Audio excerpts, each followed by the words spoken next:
नमस्कार, मैं कीर्ति और मैं आप सभी का स्वागत करती हूँ आपके अपने चैनल भिवानी हलचल पर। तो आइए सबसे पहले नजर डालते हैं आज की न्यूज हेडलाइंस पर।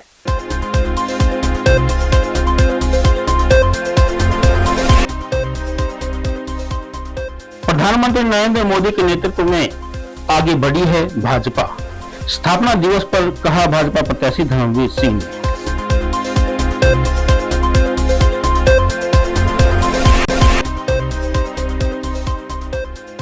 जहरीला पदार्थ निकलने वाले मीठाफल की धर्मवीर व उसकी पत्नी ने तोड़ा दम।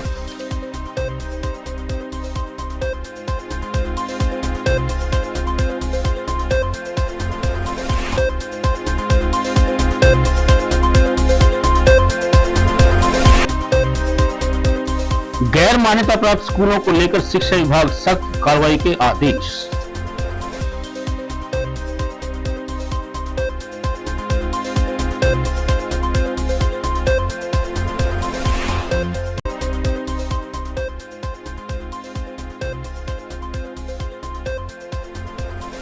विश्व स्वास्थ्य दिवस पर अस्पताल कर्मचारियों ने चलाया सफाई अभियान।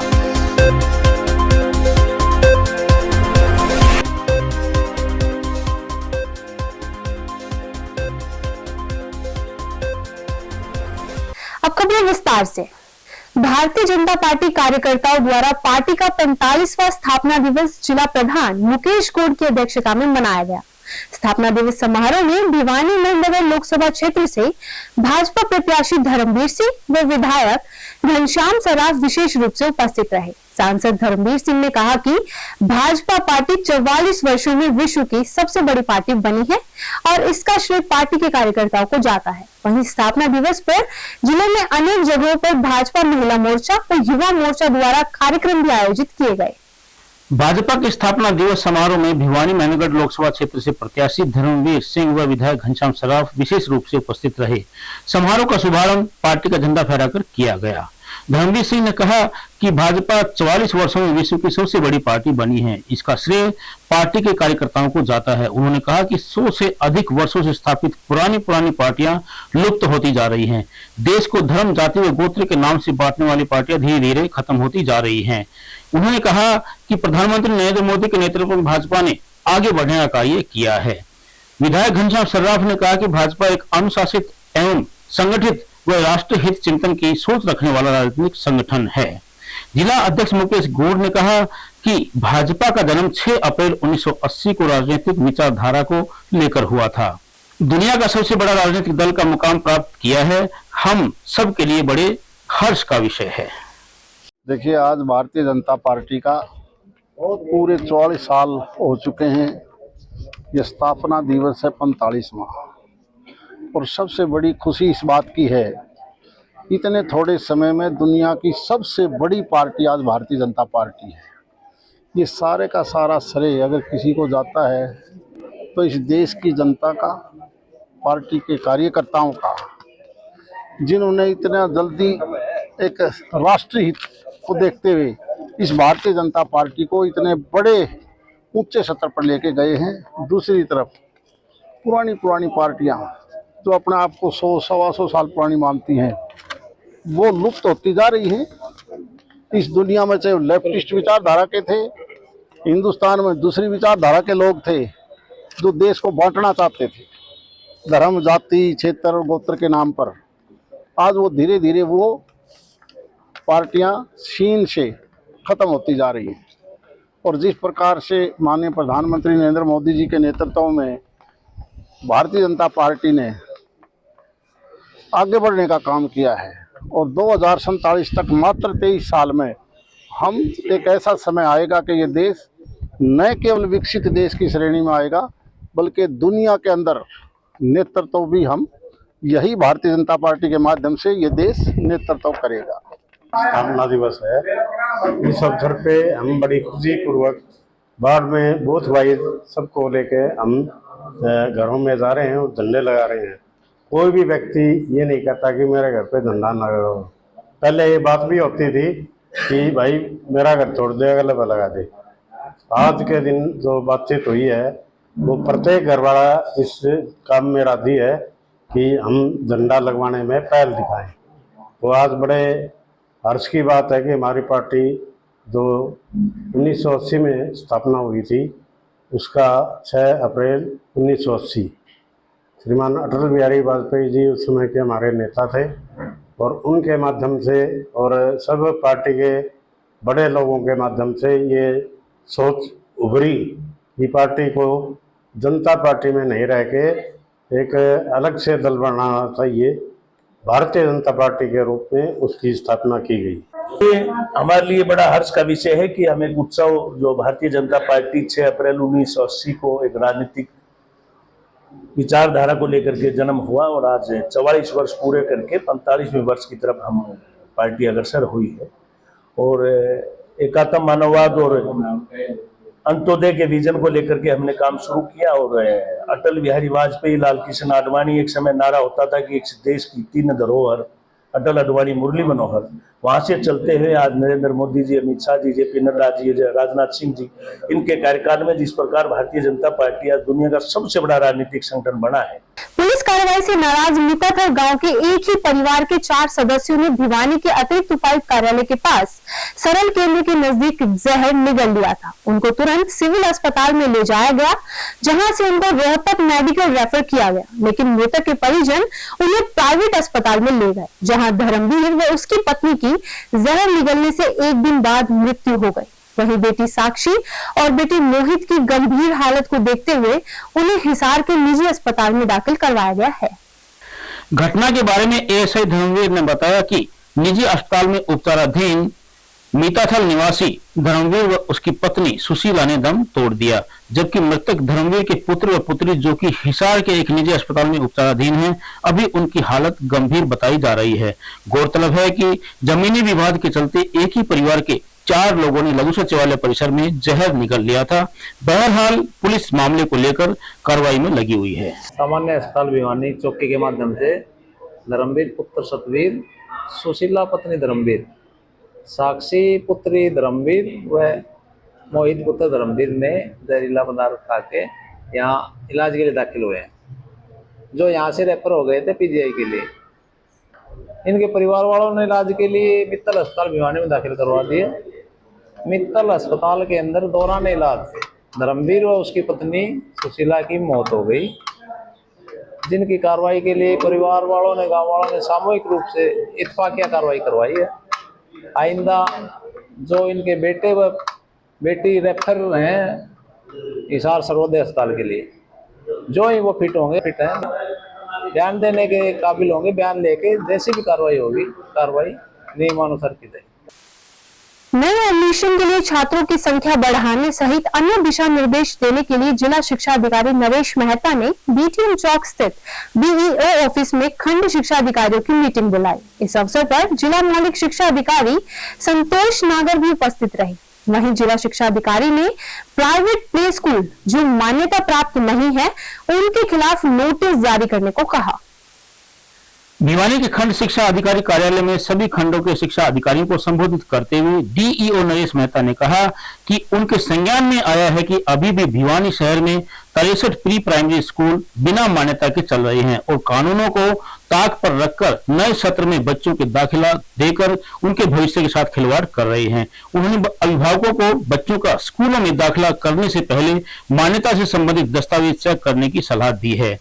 वहीं उन्होंने कहा कि विद्यालय संचालक भी अपने कार्यक्षेत्र में नियमों को ध्यान में रखकर केवल उसी कक्षा में दाखिला करें जिस कक्षा की उन्हें मान्यता प्राप्त है, अन्यथा उनके खिलाफ विभाग के द्वारा सख्त कानूनी कार्रवाई की जाएगी। उन्होंने मान्यता प्राप्त सभी विद्यालय संचालकों से स्कूलों में सफाई, स्वास्थ्य, पानी, बच्चों की संख्या और उनकी सुरक्षा से संबंधित नियमों को ध्यान में रखने को कहा।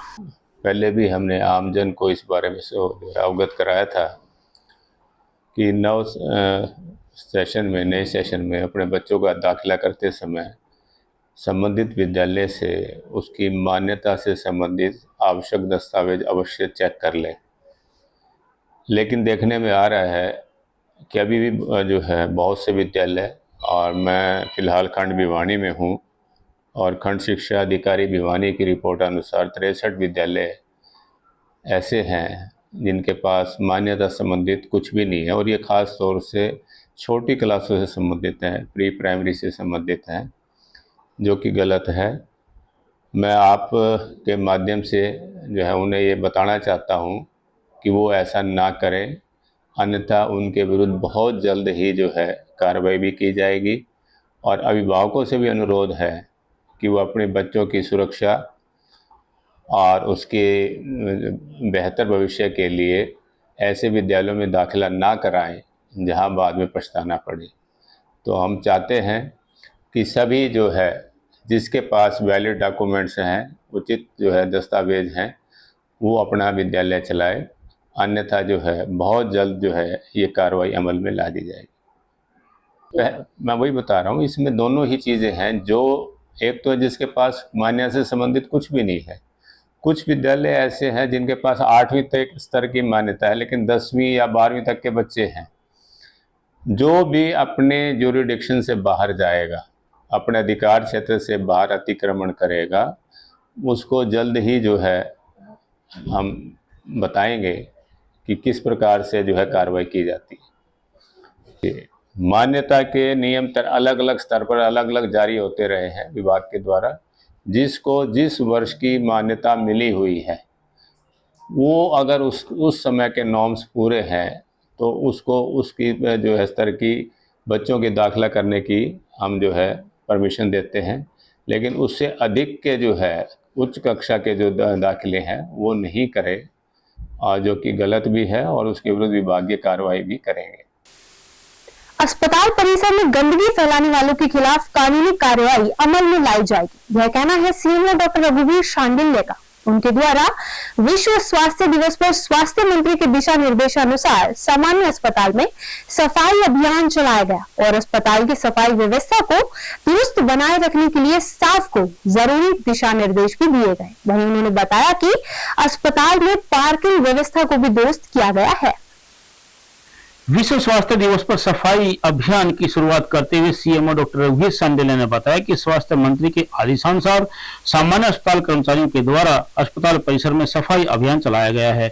उन्होंने कहा कि सफाई व्यवस्था बनाए रखने के लिए सभी व्यक्तियों का योगदान होता है, इसलिए अस्पताल परिसर में आने वाले प्रत्येक व्यक्ति को भी सफाई का ध्यान रखना चाहिए।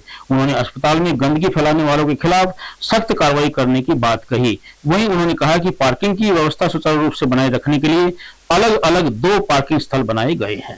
ये स्वास्थ्य मंत्री और डायरेक्टर महोदय के आदेश के अनुसार शनिवार में सफाई का अभियान शुरू कर रखा है। इसमें 2 मुख्य कार्य पर ध्यान दिया गया है, जिसमें एक तो पार्किंग और साफ सफाई। पार्किंग जो है स्टाफ की और मरीजों की पार्किंग के लिए 4 व्हीलर और 2 व्हीलर की डेजिग्नेट कर दी गई है। जहाँ पर पार्किंग है वहीं पर पार्किंग हो, अन्यथा इधर उधर के जो पार्किंग करके खड़े जाते थे उन पर कार्रवाई की जाएगी। सभी स्टाफ को हमने दिशा निर्देश दे दिए हैं, सभी की जो पार्किंग होने के बाद वहीं पर पार्किंग, और ये हम हर शनिवार को ऐसी मुहिम चलाते रहेंगे। सभी आम जनता को, मरीजों को सुविधाएं मिले, यही स्वास्थ्य मंत्री की इच्छा है। नगर परिषद ने एक बार फिर शहरवासियों की प्रॉपर्टी आईडी से संबंधित समस्याओं के समाधान के लिए कदम बढ़ाया है। प्रॉपर्टी आईडी के स्वयं सत्यापन के लिए नगर परिषद द्वारा सेक्टर 13 के कम्युनिटी सेंटर में एक शिविर लगाया गया, जहां नगर परिषद चेयरपर्सन प्रतिनिधि भवानी प्रताप ने पहुंचकर शिकायतों व व्यवस्थाओं का जायजा लिया। इस मौके पर भवानी प्रताप ने बताया कि वार्ड वासियों संबंधित समस्याओं को दूर करने के लिए आगे भी हर वार्ड में कैंप लगाए जाएंगे। पीआईडी के स्वयं स्थापन के लिए नगर परिषद द्वारा लगाए गए भिवानी के सेक्टर 13 के कम्युनिटी सेंटर में एक विशेष शिविर में नगर परिषद चेयरपर्सन प्रतिनिधि भवानी प्रताप ने पहुंचकर शिकायतों और व्यवस्थाओं का जायजा लिया। नगर परिषद की ओर से पहले वार्ड स्तर पर कैंप लगाए गए थे। इसके बाद भी लोगों की शिकायतें थी कि उनकी पीआईडी में त्रुटियां हैं, किसी के नाम में गलती है तो किसी की जगह कम है या जगह ज्यादा दिखा रखी है। इसी के मद्देनजर अब नगर परिषद की ओर से वार्ड स्तर पर फिर से कैंप लगाए गए हैं। उन्होंने बताया कि शिविर में जिस भी व्यक्ति की संपत्ति के नाम व अन्य तथ्यों में त्रुटि है उसको कैंप में दूर किया गया है, ताकि भविष्य में किसी भी तरह की प्रॉपर्टी के नाम व अन्य तथ्यों में छेड़खानी न हो पाए। नगर परिषद द्वारा प्रत्येक वार्ड के अंदर कैंप का आयोजन किया जा रहा है, जिसमें आज वार्ड नंबर 1 में हमारे सेक्टर 13 कम्युनिटी सेंटर के अंदर ये आयोजन किया गया। इसके अंदर प्रॉपर्टी आईडी को लेकर 2 समस्याएं समाधान के लिए हम बैठे हैं। जिस पे आप किसी प्रकार की यहाँ आपत्ति है, कोई समस्या है, चाहे प्रॉपर्टी टैक्स को लेकर के, प्लॉट के एरिया को लेकर है, चाहे वो संपत्ति कर को कई बार ज़्यादा गार्बेज टैक्स को लेकर है, एरिया को लेकर है, उन सभी चीज़ों का हम समाधान यहाँ बैठे कर रहे हैं। और साथ साथ में इसको सेल्फ सर्टिफाइड भी करने का हम काम कर रहे हैं, ताकि सेल्फ सर्टिफाइड करने के बाद एक ऑप्शन है कि उसमें फिर दोबारा किसी प्रकार की गलती नहीं होती, और दूसरा कोई व्यक्ति उसके अंदर कोई गलत नीयत से ऑब्जेक्शन लगाना चाहे तो उससे बचाव भी रहता है। और सेल्फ सर्टिफाइड करने के बाद हम अपनी प्रॉपर्टी को, अपनी संपत्ति को स्वयं सत्यापित कर देते हैं कि इतना गज का है हमारा, इतना हमारा नाम ठीक है, हमारा एड्रेस ठीक है, सब कुछ चीज़ ठीक होने के बाद में आपका निरंतर रूप से आपका प्रॉपर्टी का टैक्स का पोर्टल पे काम चलता रहता है। आप जब चाहे जब घर बैठे अपने पोर्टल पर संपत्ति को आप किसके नाम है सारा डाटा इसका देख सकते हैं, और घर बैठे इसका टैक्स पे करके आप नोटिस ले सकते हैं।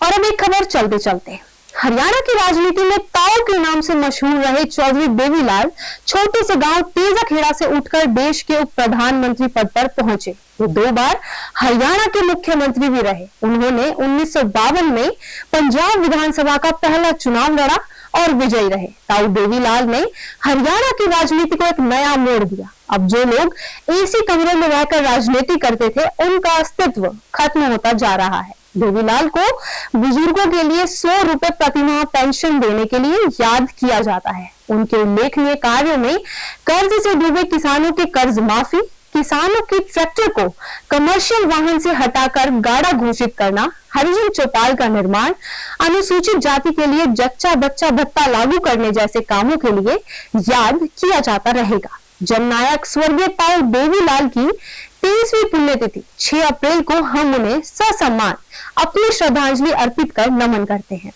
एक बार फिर आज की न्यूज हेडलाइंस।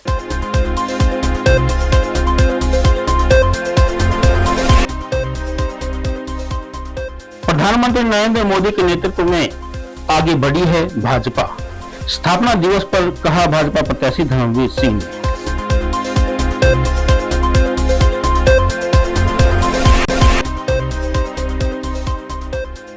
जहरीला पदार्थ निकलने वाले मीठाफल की धर्मवीर व उसकी पत्नी ने तोड़ा दम।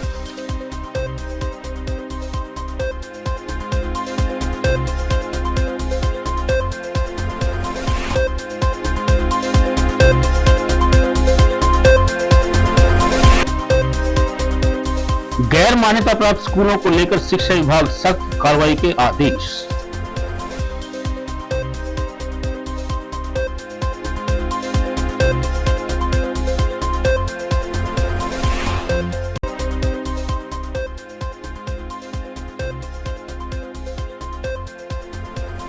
विश्व स्वास्थ्य दिवस पर अस्पताल कर्मचारियों ने चलाया सफाई अभियान।